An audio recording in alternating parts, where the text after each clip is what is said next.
harbored a crush on Dylan all throughout high school, and maybe even earlier, though back then, I wasn't quite sure what a crush really meant. We were close friends during middle school, but gradually drifted apart as the years passed. Despite this, we always remained on friendly terms. Whenever our paths crossed in the hallway, we'd exchange greetings before returning to our respective groups of friends. But deep down, I was hopelessly in love with him. Each time I saw Dylan with another girl, my heart sank, and a wave of jealousy washed over me. I yearned for him to look at me the way he gazed at others. But until that one fateful day, such a moment had never transpired. My friends were all well aware of my intense feelings for Dylan, and they never missed an opportunity to tease me about my long-standing crush.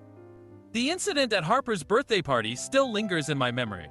There, in the basement, the six of us engaged in a game of truth or dare. Most of the dares were lighthearted and silly, involving tasks like imitating a barking dog or chugging a can of Coke in one go. However, when my turn arrived, Harper, without a moment's hesitation, challenged me to partake in a truth or dare of her choosing.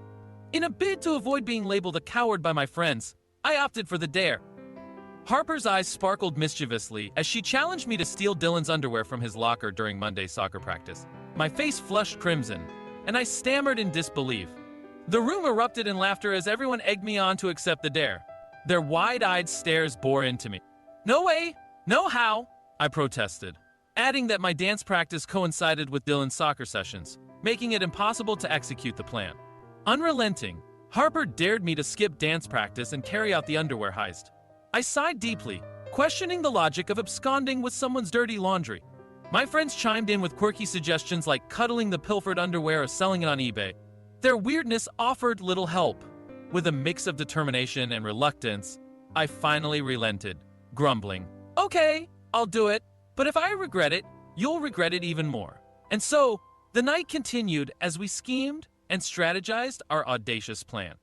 As the dreaded Monday morning arrived, I couldn't escape the impending task of pilfering underwear, a thought that had kept me up all night, drenched in cold sweat and devoid of sleep. I mulled over potential escape routes. But deep down, I knew there was no way out of this predicament. Harper, the mastermind behind this audacious dare, would ensure that I paid the price if I backed out. The prospect of facing Harper's wrath was equally terrifying, as she wouldn't let me live down such a feat of cowardice. Our group had been playing truth or dare for a solid decade, and no one had chickened out since that fateful night in the 6th grade when we dared Beverly to skinny dip in the principal's pool. Sneaking into the principal's backyard at midnight, just as she was about to disrobe, we were nearly caught by the principal's overzealous dog.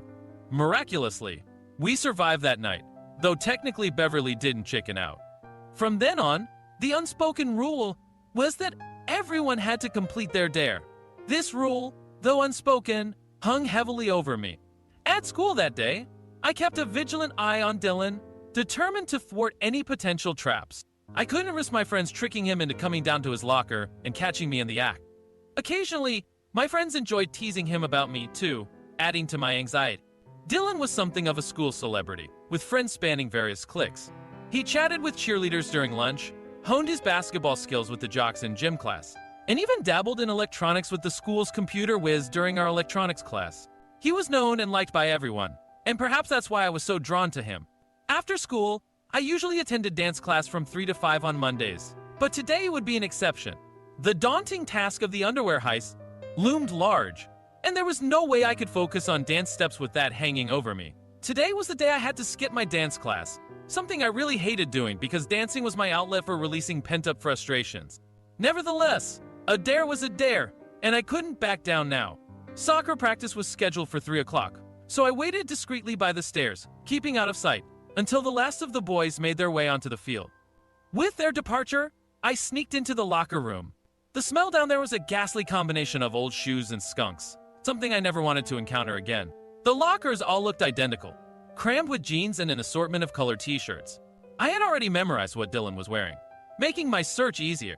It didn't take long before I located his locker at the far end of the last aisle. As I rummaged through his clothes, a whistle echoed down the stairs, causing my heart to race. If I were caught in this compromising position, the consequences would be dire. I needed to find a hiding spot, but there was no obvious escape route. I was trapped against a wall, and my only option was to slip inside the locker and pray for the best. Just as I closed the door, Dylan unexpectedly entered the locker room, sending a shiver of cold sweat down my spine. While he couldn't see me inside the locker, I had a clear view of him. What unfolded next was beyond belief. Dylan sat down on the bench in front of his locker, and my breath caught as a cheerleader he had been chatting with at lunch entered the locker room. Before you jump to conclusions, this wasn't a romantic rendezvous, at least not in my eyes. Instead, it seemed that Dylan had some money in hand, which he exchanged with the cheerleader for a packet of papers. But that wasn't the oddest part. Shortly after, the jock who had been giving him basketball pointers also appeared, and Dylan discreetly handed him some cash. From my vantage point, it appeared as though Dylan was passing a hefty stack of $100 bills to the guy. Person after person entered the locker room, and each of them engaged in some form of exchange, either money or items, with Dylan. What struck me as truly bizarre was the eerie silence that hung in the air throughout this clandestine operation. I thought things were finally winding down, and I could escape from this cramped locker. My body was starting to cramp up, and an urgent need to use the restroom was gnawing at me. Just when I thought the coast was clear, the soccer coach turned the corner, and Dylan initiated a conversation with him. "Hey," Coach Dylan greeted him, and they exchanged pleasantries. The coach produced a piece of paper from his back pocket. "All right, here's how you did in practice today," he said, displaying a sheet that detailed Dylan's performance, times, and practice scores. Scores he had acquired without even participating in the practice itself. "Awesome. Thanks," man Dylan exclaimed, handing a hefty sum of money to the coach, who promptly left the locker room. This was my cue to make my exit. I clambered out of the locker, my muscles protesting the extended confinement. Glancing at my watch, I realized I had been inside Dylan's locker for 2 whole hours. Just as I was about to stealthily depart the locker room, clutching Dylan's underwear tightly in my hands, who should round the corner but Dylan himself? He seemed bewildered, and I couldn't blame him. I hadn't been here one moment, and then suddenly, I was. "Surprise!"